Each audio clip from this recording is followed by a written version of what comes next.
encouraging. I got a great brother in the studio, Amari Palmer. We're going to talk in a moment about his life, Morehouse College, and black men, being a good dad to his daughters, and just life in general. Say the Voice of Harlem. So they asked me to come through, you know. So I guess I might be a Voice of Harlem now, you know what I mean? I guess officially now. So that's what it's about. Once again, back is the incredible party in the whole universe. The Voice of Harlem. Guy in the studio, great man. We just met recently, but he has a lot of great things to share with us today. So without further ado, I'm going to introduce Amari Palmer. Can you hear us? Yes, sir. It's so good to see you, brother. Same here, man. Same here. I had to get some exercise running to get you. The man in the front Yeah, it's amazing here. It's amazing here. And also amazing, too. You know what I mean? Thank you, brother. We thank you for coming on air. And thank you for having me. Thank you for having me. Let's jump right in. You have an interesting background, but let's just tell people who you are. And first, before we get started, I know him. We were AUC brothers, but he went to the school across the street. Across the pavement over at Morehouse, and of course I went to the only university in Atlanta, University Center. I just throw that shit out there. Yeah, I know. I see. The only university in Atlanta, University in Clark, Atlanta. So welcome, brother. Thank you, man. Thank you for having us. But now you're a New Thank you Yorker. for supplying all of our girlfriends during that time when we were at Morehouse. You know what I mean? our mistresses and stuff like that. They say you get the wife at Spelman, and then you get the girlfriend at Clark. You know what I mean? This is And Sunday. we ain't gonna talk about what we did with Morris Brown joints. You know? No, this is a church show. I'm sorry. No, but yeah, so that's what they always say. Yeah. Well, we don't subject it. Yeah, we're not subjected to that. He just said he did. Yeah. At that time, that's what I was told. You know. We don't listen to Morehouse guys. This is my pastor Morehouse. That's a whole thing at Abyssinia. But listen, tell us who you are and where you come from. Amari Palmer. Some people would call me old Amari Don Palmer. I got that name from growing up from my father and my brothers and stuff like that. I'm from Harlem. Coming over here, I actually passed by my elementary school, so it was like. What part of Harlem you from? Right at 150 from Broadway. 150 from Broadway, which some people would say that's Washington Heights, but it's right. It's still until you pass 155th, that's when you get into the Heights. But because it starts to transition right there, that's kind of. It's Harlem, but that's where I'm from. Harlem. Welcome back home. Welcome back. Yeah, I appreciate it. You're uptown, further uptown? Yeah, I'm further uptown now. So do they call Bronx uptown, or this is just uptown? Now, see, well, it depends on where you're at. This is the uptown. This is the uptown. Yeah. But if you here and you're going to the Bronx, you can say, I'm going to. But people would just say, I'm going to the Bronx. You know what I mean? Yeah. But people in the Bronx seem to think they're uptown. Yeah. But that's not the case. Okay. It's only one uptown. Well, let's talk about that. Let's talk about your life growing up in Harlem. Okay, cool. Like? That was it was cool. It was definitely a different time. I was young. I was like a lot of people from my era. Grew up in the late '80s and '90s. I was like a foster home kid. Yeah, because my mom and pops they got caught up in the whole the epidemic that was happening during that time, the '80s. It's so stuff funny like that. They say that, and we just got through talking about that. The '80s was a tough time for a lot of people. Oh yeah. It was a lot. Either you got caught up or you didn't. Yeah. It was really no. But it was a lot more community. It was a lot more community at that time too. So even I'm running around by the time I used to be a little bit. I would say I had behavioral problems. I was really good at school. I got good grades, but I had behavioral problems. So, like if I was away 6-7 blocks away, if I was gone for a long time, and by the time I get 3-4 blocks away, I would get, your auntie looking for you or your grandmother looking for you. So it was still much more of a community. There was a lot more community in Harlem at that time too. Growing up, I would have to say. I really liked it. Yeah. Yeah, that's really good to hear. How was that like for you growing up? I'm sure it was a tough time. Yeah. Oh yeah, for sure. It's kind of weird because.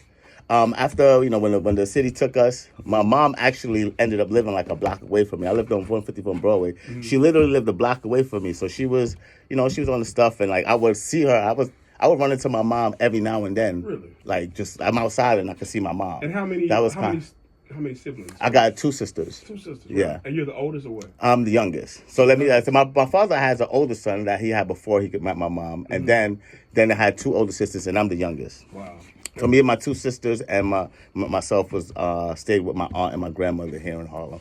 That's a story of resilience, because you ended up, and I want to continue this, but I just want to tell people you ended up going to Morehouse, and you ended up being a finance major. Yeah. And I mean, I didn't know this before. Yeah. So thank you for sharing this, and it's just an amazing story. But you saw your mom. Yeah, I saw her. That had to be tough, right? Yeah, that was tough. That was cool. It was kind of even like I told her, I was really smart and stuff like that. I remember I was supposed to go to Mont Hall. You know what? I don't know Mont Hall is it was like a school for the gifted here in the city. Mm-hmm. And I was like killing the statewide tests and stuff like that. So they came and put me in the test. So you like super smart. You're like a little genius. Well, that's what back then. I don't know how much I kept it up, And when I went to the interview for the school, and then I didn't get in because they said my behavior problem. They asked me, I said, well, you like to fight? And I said, no. Mm-hmm. Well, unless you talk about my mother.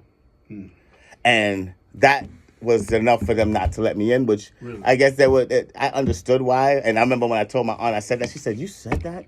Well, you didn't know. I didn't know. I was a kid. I was just telling the truth. And at that time, the whole point of that is that I was sensitive to my mom's situation at that point. And it was just, I was kind of letting them know, hey, stay away from the subject of my mom. Right. Because then, you would see on the street and, some people words of crackheads and this, that. Yeah. It was touchy for me. So, that was it's something I had to deal with. But I would always go. I remember I'd be at home and stuff like that, and people would say, "Oh, where your mom at?" Whatever. And sometimes I would just walk up the street and go try to go see her. Mm-hmm. And I would always walk up, just like, go find it. Go find it. Yeah, and I would go. And sometimes, man, I had a good time. And she always used to say, because sometimes I catch it and they partying or whatever, and then you can see I just fucked up the party. I was sorry. You sorry, I just messed up the party. Yeah, my bad about that. But you can see I messed up the party and stuff like that. Up. Yeah, that, and then we have our own little talk or whatever. And I always used to tell her, "Mom, don't get emotional. Don't get emotional," because she always see me. She start crying and stuff like that. Mm-hmm.